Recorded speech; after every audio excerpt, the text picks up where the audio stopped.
I don't think you guys know the song. All I've been doing something. Yes. I sing that song. I don't know this song. So then I started to know about royalty collection. I started learning at the time about royalty. So the next inclination is okay. Who are the institutions in Nigeria that collect royalties for creatives, right? For musicians, we had COSON. Yes. We know COSON, right? Thank you. So they say, right? Let the music pay. Exactly. So the first thing inside Chocolate City was that there was a disagreement in the collection of royalties in Nigeria, first of all. Then I started researching, then I tried to reach out to other collection societies in Africa, then in the United States, in the UK. And then I remember calling BMI. BMI is American. And then I talked to them, I want to set up my royalty system. Mind you, royalty collection, you pay a one-time fee for some organizations, you pay once, and that's it for life. So they collect and they take their percentage and give you. Because they have to, if you don't do that, you wouldn't even know that you have money in some countries. And they work interdependently, whereby the one in America collects around the world and they send it to your country. So I reached out to the BMI, and BMI tells me, the woman talking to me, she told me, oh yeah, we'll collect from the rest of the world except Nigeria. Why? She didn't state it. Well, long story short, over time I figured out, I'm not going to call some names, they started telling me things that were happening in Nigeria and Africa. She said when they collect royalties in Nigeria here, the money sometimes, when the Nigerian people, like COSON and these other guys collect money, for example, Nicki Minaj's royalties in Nigeria, because yes, we play Holy Ground and the rest. Do you get, when you play a Nicki Minaj song in ShopRite Mall in Nigeria, you pay royalties. Yeah. Interesting.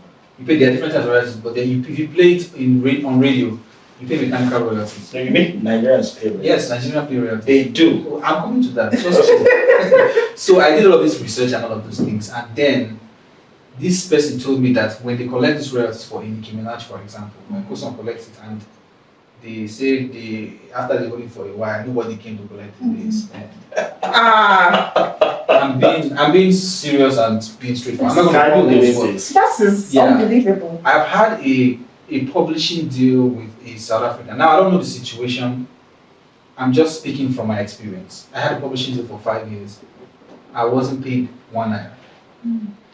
Mind you, there's another South African company I work with on digital distribution. I've been collecting royalties, so I'm not saying South Africa is bad. Yes. It's just that every country has its good egg and its bad egg. But it's just that in Nigeria, I can't. But yeah, this has been the situation of many entertainers in Nigeria, and it's just an institutional problem. Well, I can put it that way, simply, but it goes deeper than that. So there's really an institutional problem.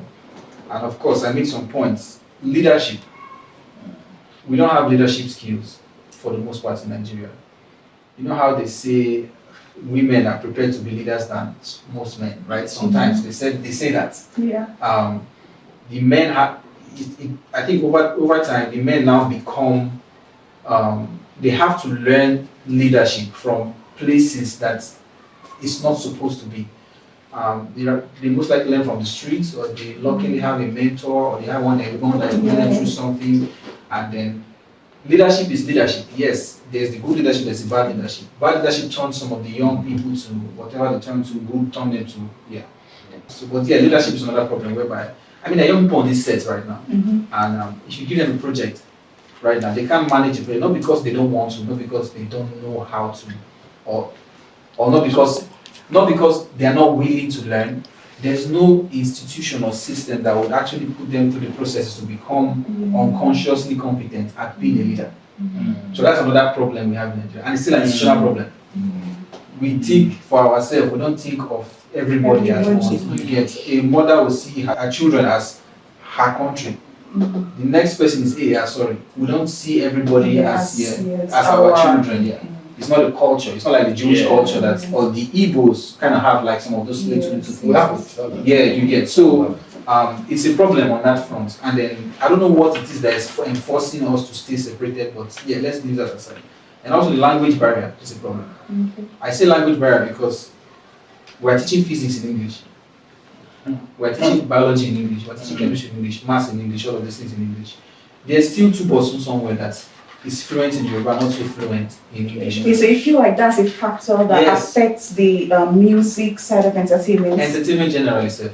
Because people think about it, some people think in their language.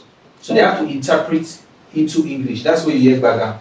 Mm. Yeah. But if you speak the language, you're fluent. They don't have to think about it. Yeah. So, us encoding some of these trainings into their language, you will see how leadership will spring up. The Chinese people still maintain their language. Do you understand? Imagine you are speaking to Tubosun, for example. Yeah. On the roadside, you say, okay, Tubosun, I'm sorry, do you understand? Do you know where your mental hotel is? My bookings is it's on right now, and they book my flights for Tubosun will look at you days like what's it going on? But if you tell Tubosun, show more, you don't see any understand, he speaks Yoruba easily. He will tell you. If he doesn't understand, he will tell you. He will tell you. He will respond to you. He already is just connecting on an unconscious level because speaking language is very unconscious to him. I'm